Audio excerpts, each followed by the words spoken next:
오늘 말씀은 누가복음 10장입니다.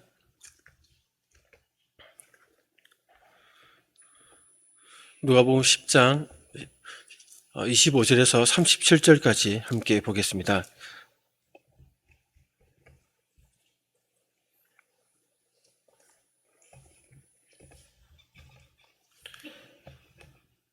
누가복음 10장 25절에서 37절까지 교독하겠습니다. 제가 먼저 한 절 읽겠습니다. 어떤 율법 교사가 일어나 예수를 시험하여 이르되 선생님, 내가 무엇을 하여야 영생을 얻으리이까?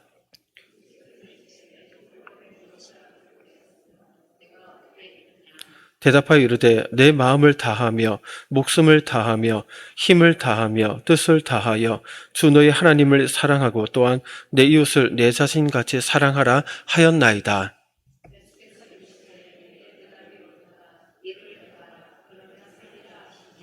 그 사람이 자기를 옳게 보이려고 예수께 여짜오되 그러면 내 이웃이 누구니이까?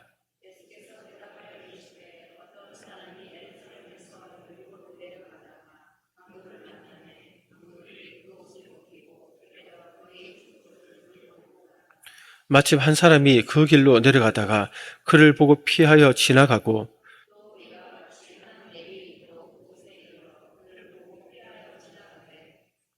어떤 사마리아 사람은 여행하는 중 거기 이르러 그를 보고 불쌍히 여겨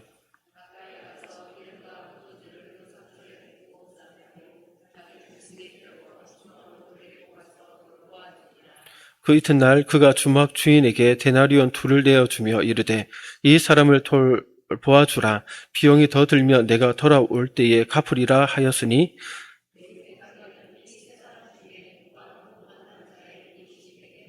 함께 읽겠습니다. 이르되 자비를 베푼 자니이다. 예수께서 이르시되 가서 너도 이와 같이 하라 하시니라. 아멘. 오늘은 무엇을 하여야 영생을 얻으리까? 라는 제목으로 함께 말씀을 살펴보겠습니다. 제가 감기가 좀 걸려가지고 목소리도 좀 그렇고 입술도 좀 부어가지고 상태가 좀 안 좋습니다. 좀 양해해 주시기 바랍니다. 우리는 예수님의 공생애 중 예루살렘 여행을 다룬 본문을 살펴보고 있습니다. 그 중에서 10장 1절부터 24절까지를 살펴봐야 되는데 이 본문이 복음 전파의 어떤 본질과 또 헌신의 중요성을 다루는 본문이기 때문에 연말에 이 본문이 좀 맞지 않아서 나중에 전도와 관련된 그런 때가 되면 이 본문을 좀 같이 살펴보도록 하겠습니다. 오늘은 선한 사마리아인의 비유로 우리에게 잘 알려진 오늘 읽었던 본문부터 이어서 좀 살펴보고자 합니다. 우리는 올해 마지막 달인 12월의 첫 주간을 이렇게 보내고 있습니다. 연말이 되면 한 해를 마무리하고 내년을 준비해야 하는 시기에 다들 마음이 좀 분주할 수도 있을 것입니다. 또 가을에서 또 겨울로 접어들면서 독감에 폐렴에 이런저런 유형병이 돌아서 아픈 분들도 많고 또 기도가 필요한 분들도 참 많은 것 같습니다. 또 경제적인 어려움에 힘들어하는 분들도 많고 말하지 않고는 있지만 속으로 어떤 힘에 겨워서 끙끙대는 분들도 연말에는 더 많이 늘어나지 않나. 그래서 우리의 도움이 필요한 분들이 우리 주변에 참 많지 않나 그런 생각을 하게 됩니다. 연말이 되면 추워진 날씨와 함께 우리의 몸과 마음과 우리 형편도 어렵게 쉬울 수도 있지만 나와 우리 가족만 생각하는 것이 아니라 하나님께서 허락하신 이웃을 돌아보는 그런 따뜻한 연말이 되기를 소원합니다. 특히 오늘 본문은 우리에게 내 이웃을 누구인지 그리고 그 이웃에게 어떻게 행해야 되는지에 대해서 구체적으로 가르쳐주고 있습니다. 오늘 말씀을 통해서 이 연말에 도움이 필요한 이웃, 고통당하는 사람들이 있고 또 도움의 손길이 필요한 자들이 우리 눈에 들어온다면 오늘 말씀을 듣고 또 새겨서 말씀대로 실천하는 은혜가 있기를 소원합니다. 오늘 말씀을 살펴보기에 앞서 오늘 본문과 또 이 본문 다음에 나오는 마르다, 마리아 집에 방문하는 그 본문을 함께 좀 같이 아울러서 이해해 볼 필요가 있습니다. 이 두 본문은 어떤 관계가 있습니다. 저명한 한 신학자는 이 두 이야기를 이렇게 말하였습니다. 10장 27절에 나오는 두 큰 사랑의 계명을 교훈적인 형태로 역순으로 해설해 놓은 것이다. 무슨 말이냐면 선한 사마리아인의 비유는 이웃을 자신처럼 사랑하라는 사랑의 계명을 그 의미를 이렇게 풀어서 설명한 내용이라면 마르다와 마리아 집 방문 이야기는 하나님을 마음과 뜻과 목숨과 생각을 다해 사랑하라는 그 계명을 해석한 이야기다라는 것이죠. 그런 의미에서 마르다와 마리아의 이야기는 하나님의 사랑에 대한 해설이고 선한 사마리아인의 비유는 이웃 사랑에 대한 해설이 되는 것입니다. 이런 관점에서 오늘은 이웃 사랑에 대해 먼저 살펴보고 다음 본문에서는 마르다와 마리아 그 이야기를 통해서 하나님 사랑에 대해서 살펴보도록 하겠습니다. 오늘 본문은 예수님과 한 율법 교사의 대화로 시작됩니다. 대화의 내용인즉 영생을 얻는 방법과 또 이어지는 누가 이웃이고 이웃을 구체적으로 어떻게 사랑해야 되는가에 대한 부분들을 대화를 나누고 있습니다. 먼저 율법 교사는 내가 무엇을 하여야 영생을 얻을 수 있습니까? 라고 물어보고 있죠. 그런데 질문하는 목적이 참 악의적이다라고 본문을 밝힙니다. 우리 25절을 같이 한번 읽어보겠습니다. 시작. 예수께서 이르시되 25절인데 26절이 나왔네요. 제가 잘못 올렸나 봅니다. 제가 25절을 읽어드리겠습니다. 어떤 율법 교사가 일어나 예수를 시험하여 이르되 선생님 내가 무엇을 하여야 영생을 얻으리이까 이렇게 얘기를 하죠. 그러니까 여기 보면 그 율법 교사는 예수님을 시험하기 위한 목적으로 무엇을 행해야 영생을 얻을 수 있냐라고 질문을 해왔던 것입니다. 여기서 시험은 테스트가 아니라 그를 유혹하기 위한, 넘어뜨리기 위한 그런 악의적인 시험을 얘기를 하는 것이죠. 진리를 궁금해서 알고자 하는 것이 아니라 예수님을 시험하여 잡아뜨리기 위해서 그를 음해하기 위한 목적이었습니다. 율법 교사는 말 그대로 율법의 전문가였습니다. 율법과 시편과 예언서를 어릴 때부터 암송했고 또 그것을 매일 연구하는 자, 또 모든 전통도 다 알고 있었습니다. 그러니까 유대인들의 그 종교에 대해서 세부적인 내용까지 다 알고 이해하고 가르치는 일을 그냥 업으로 잡는 사람이었습니다. 그러니까 예수님께 그런 질문을 던진 이유가 없었죠. 이미 자신이 다 알고 있으니까. 얼핏 보기에는 이 율법 교사의 질문은 단순한 것처럼 보일 수 있습니다. 오늘날 치면 어떻게 해야 구원을 받습니까? 예수 믿으면 됩니다. 이렇게 쉽게 얘기할 수 있는 이런 질문처럼 보이지 않습니까? 하지만 실제로는 이게 당시에는 신학적으로 좀 복합적인 질문입니다. 이게 좀 여러 가지 질문들이 담겨 있거든요. 유대인들은 우선 영생에 대한 개념이 우리가 좀 어떤 측면이 있었냐면 하나님이 임하시게 하시는 미래의 마지막 때, 종말 때에 그 세상에 들어가는 것을 영생으로 이렇게 여겼습니다. 그러니까 영생은 장차 의인들이 받게 될 종말의 축복으로 여겼죠.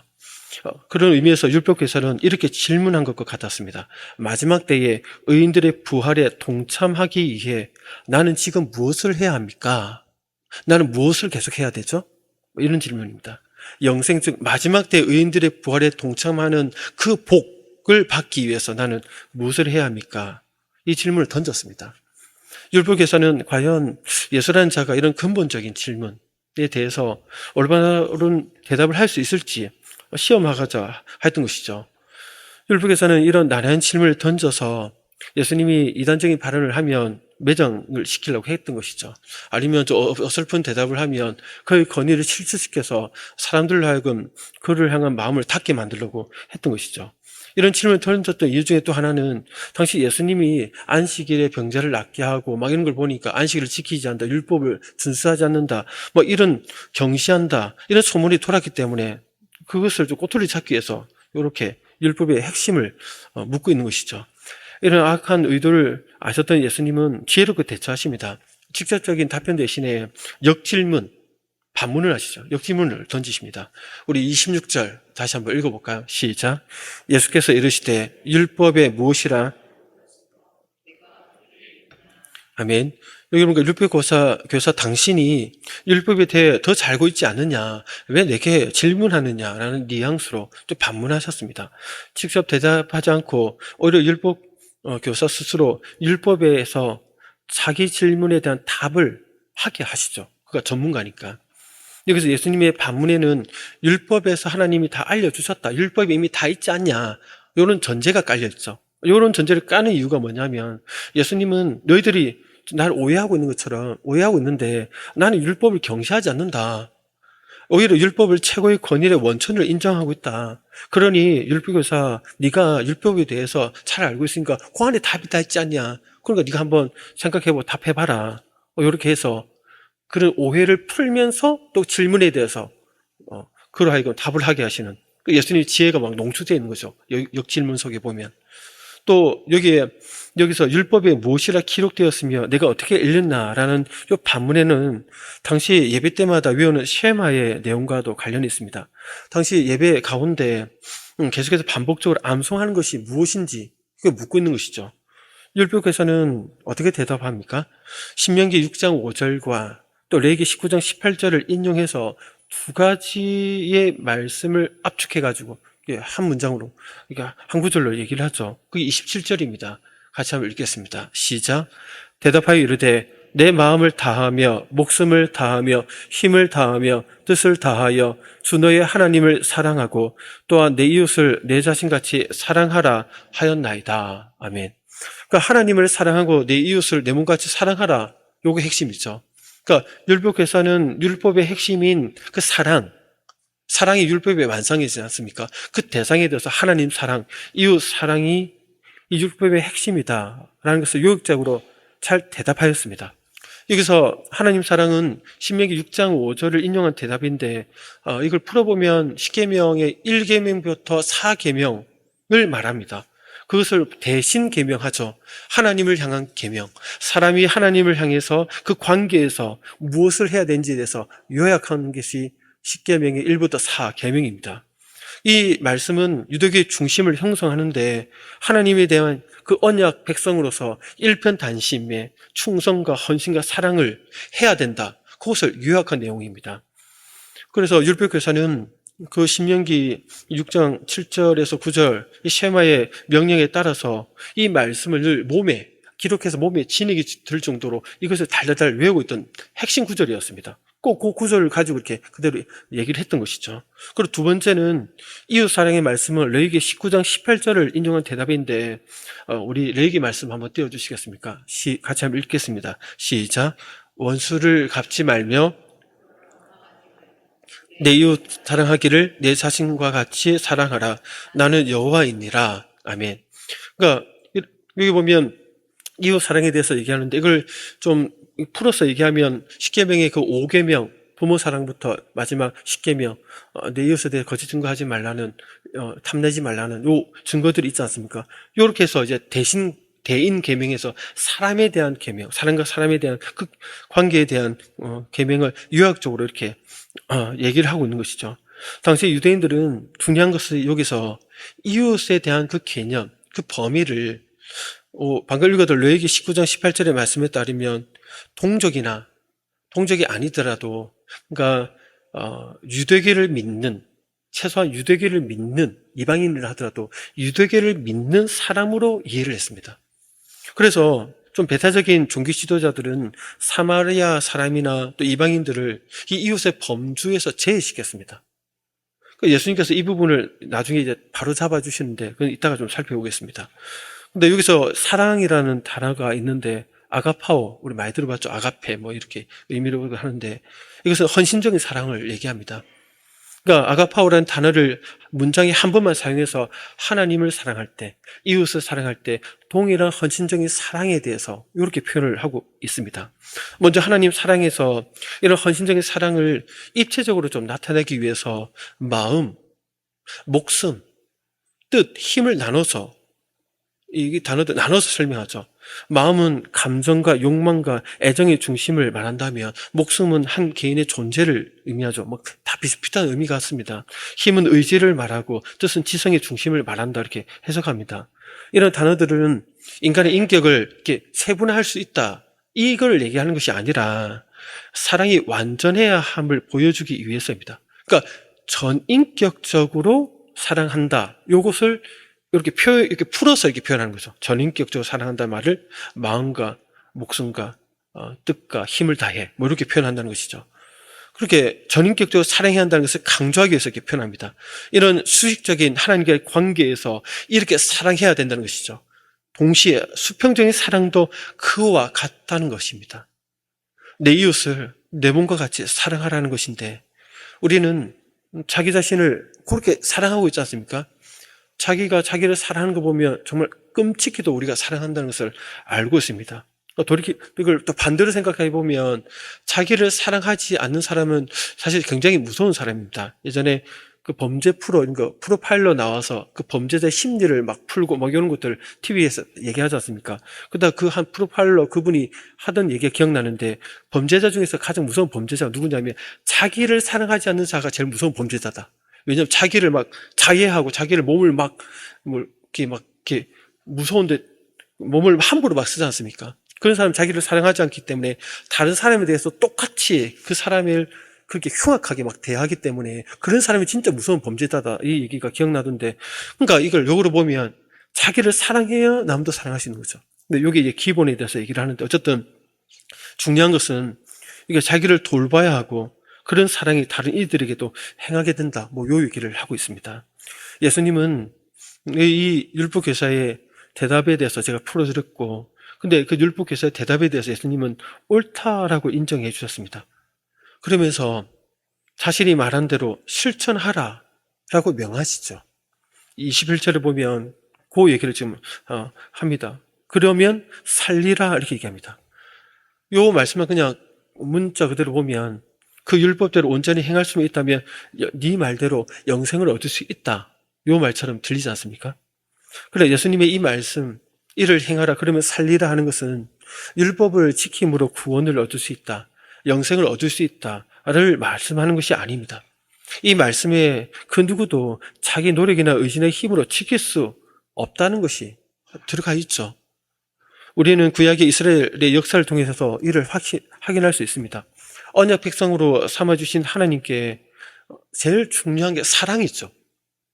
그런데 이스라엘 백성들은 하나님을 사랑하는 대신 우상 숭배하면서 늘 배반하였습니다.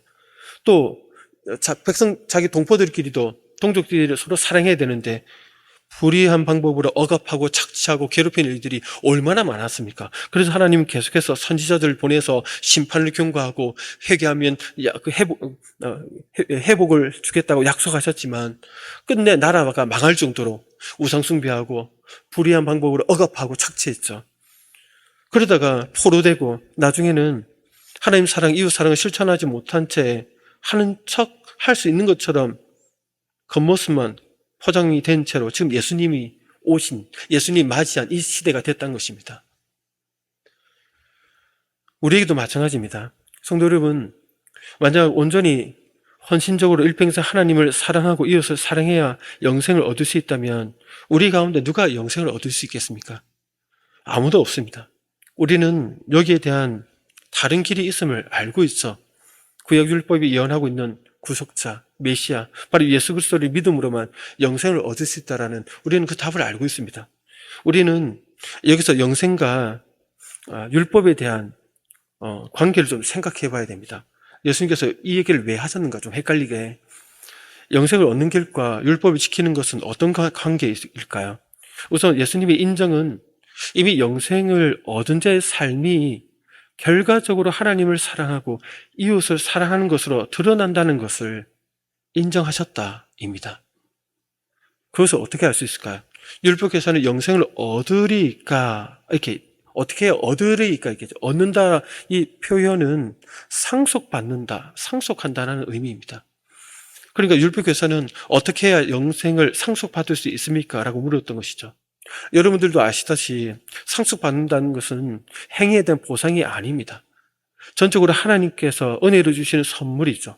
자녀가 부모로부터 상속을 받을 때 뭔가를 잘했고 부모의 마음을 흡족하게 했기 때문에 상속받는 것이 아니죠. 물론 악한 부모들은 그렇게 하기도 합니다. 경쟁을 붙여가지고 그렇게 하죠. 근데 하나님은 그렇지 않습니다. 자녀니까 부모가 노력하여 얻은 것들을 그냥 대가 없이 물려주는 것이죠. 마찬가지로 영생도 우리의 노력으로 얻는 것이 아니라 오직 하나님 아버지께서 아들을 통하여 마련하신 그 영생을 은혜 가운데 주시는 겁니다. 그 선물로 받는 거죠. 그런데 율법께서는 이 은혜의 교리를 당시에 알지는 못했습니다. 영생을 상속받기 위해서 무언가를 행해야 한다고, 당시 유대인들처럼 그렇게 율법을 지켜야 그 영생을 유지할 수 있다, 마지막 날 의인들의 복에 참여할 수 있다, 그렇게 생각을 했던 것이죠. 그리고 자신은 실제로 그렇게 지키고 있다. 하나님 사랑을 이어서 사랑하면서 지금까지 지켜왔다라고 믿었습니다. 이 율법교사는. 율법을 잘 지킴으로써 하나님 앞에 나름대로 의롭다라고 인정받았다고 자기는 믿고 있었던 것이죠. 그래서 율법교사는 영생을 유업으로 상속받기 위해서 무엇을 해야 하는가라고 자신에게 물었던 것입니다. 당시 누구나 이렇게 영생을 나의 행위의 결과로 주어지는 것으로 믿었습니다. 그런데 예수님의 대답 속에는 하나님의 유업을 상속받을 자를 어떻게 알 수 있느냐 할 때 그의 삶에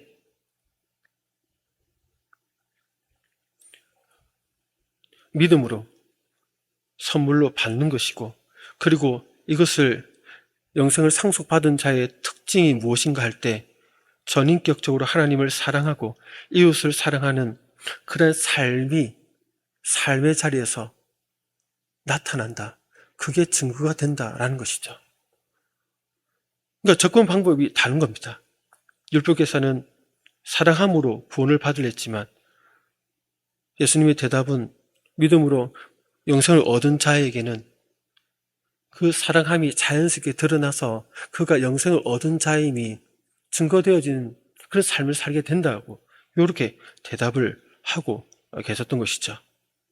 이것은 영생을 얻은 자의 삶이 사랑의 삶이라고 가르치는 바울과 야고보의 가르침과도 일치합니다. 우리 바울의 가르침에 로마서 13장만 함께 보면 우리 본문 한번 띄워주시겠습니까? 한번 읽어보겠습니다. 시작. 피차 사랑의 빛 외에는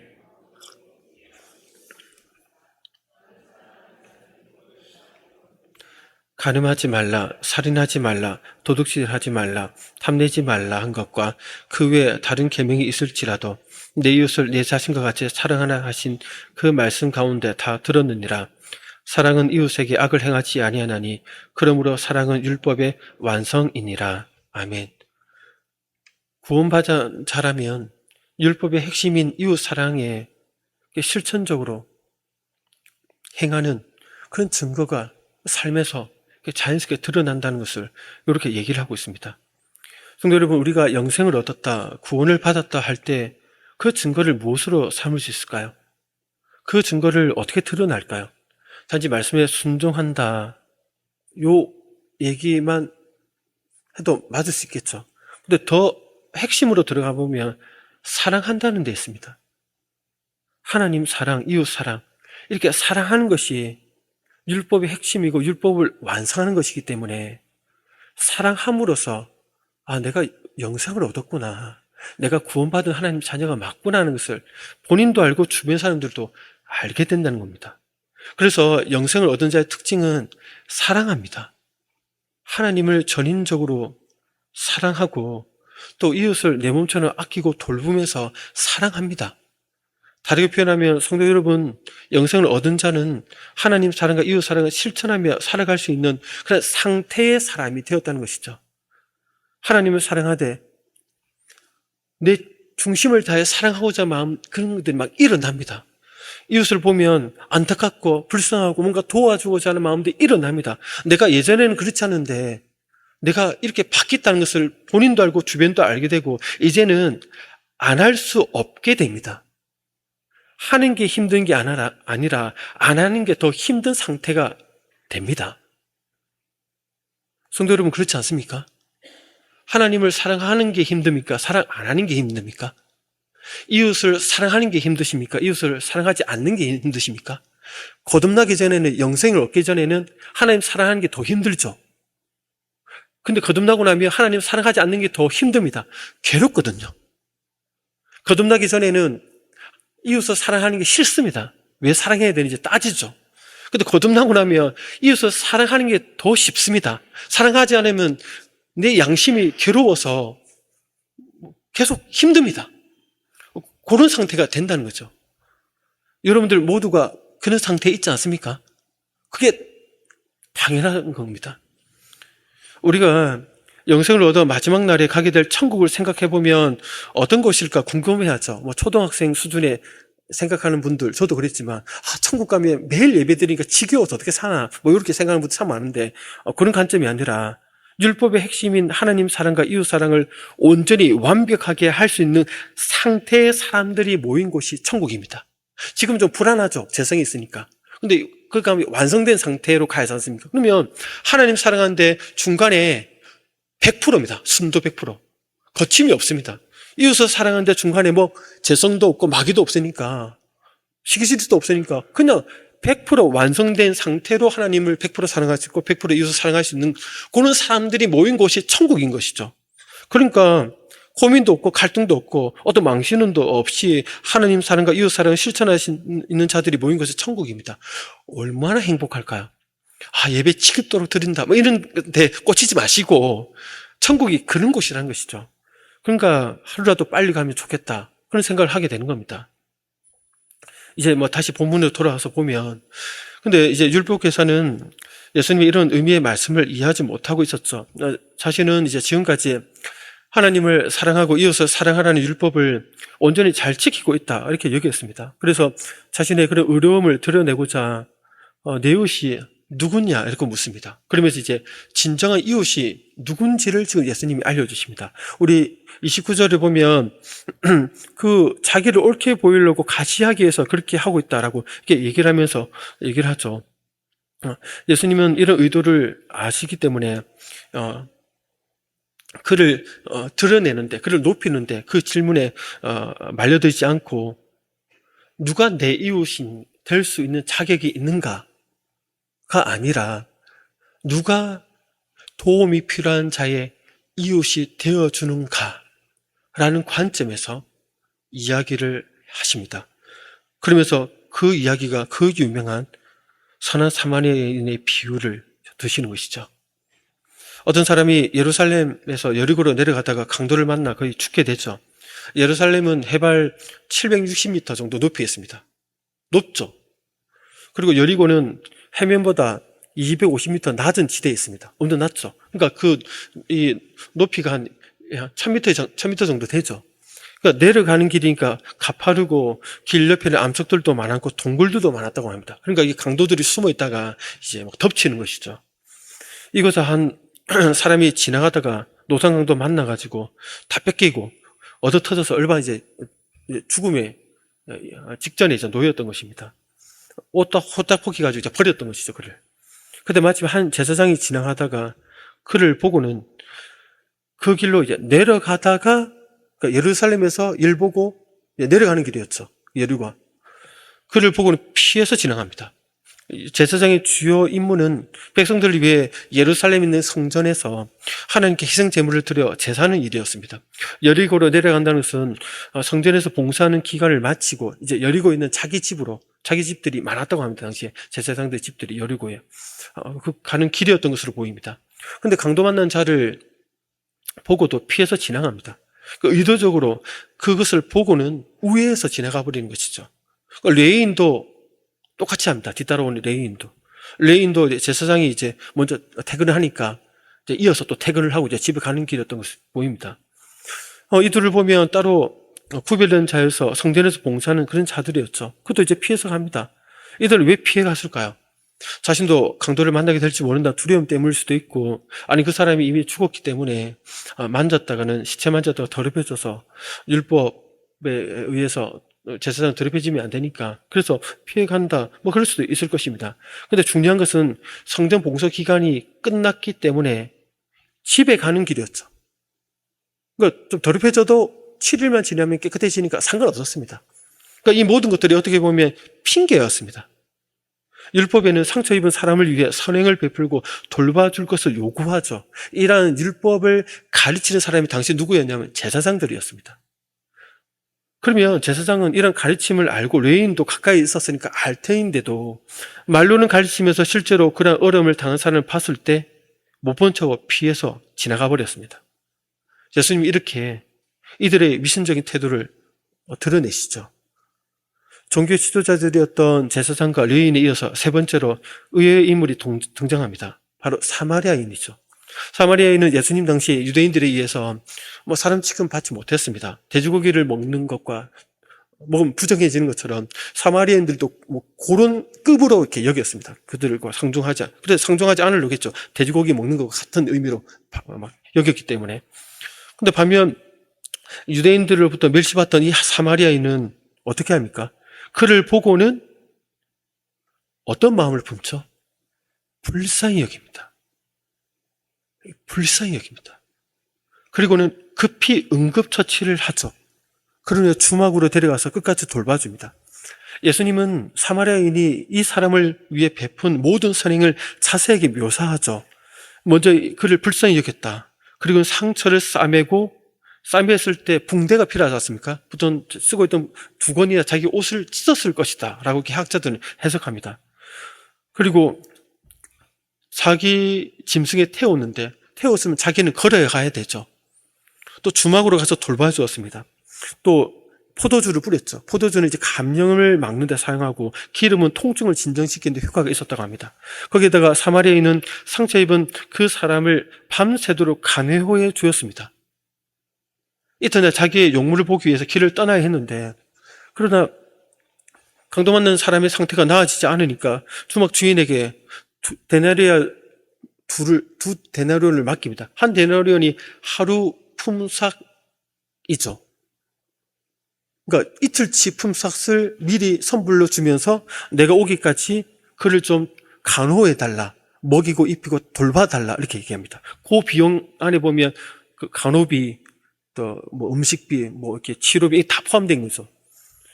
요게 비용이 이제 한 몇 주 동안 그 포함된 비용입니다. 그 금액을 탁 줍니다. 그리고 더 들면 돌아와서 지불하겠다라고 약속합니다. 강도 맞는 사람이 전혀 걱정 없이 간호를 받을 수 있도록 조치를 다 해놓고는 길을 나섰던 것이죠. 이야기를 마치신 예수님은 율법교사에게 누가 강도 맞는 사람의 이웃이겠느냐라고 질문을 바꿔서 던지십니다. 누가 내 이웃입니까? 자기를 뽐내기 위해서 했던 그 율법교사에게 이 이야기를 하신 후에 네 중심을 얘기하지 말고 지금 도움이 필요한 이 강도에게 진정한 이웃은 누구였느냐라고 묻고 계십니다. 그러자 우리가 말씀을 통해서 알고 있죠. 자비를 베푼 자가 강도 맞는 자의 이웃이다 라고 얘기를 하고 있습니다. 성도 여러분, 예수님의 이 질문에는 중요한 의미가 담겨 있습니다. 이웃을 결정하는 주체가 내가 아니다. 바로 도움을 필요하는 그가 되어야 한다 입니다. 우리는 때론 율법교사처럼 우리가 누군가를 도와줘야 될 그 대상을 우리가 어떤 기준에 따라서 선정할 때가 있다는 것이죠. 예수님은 그렇게 하면 안 된다.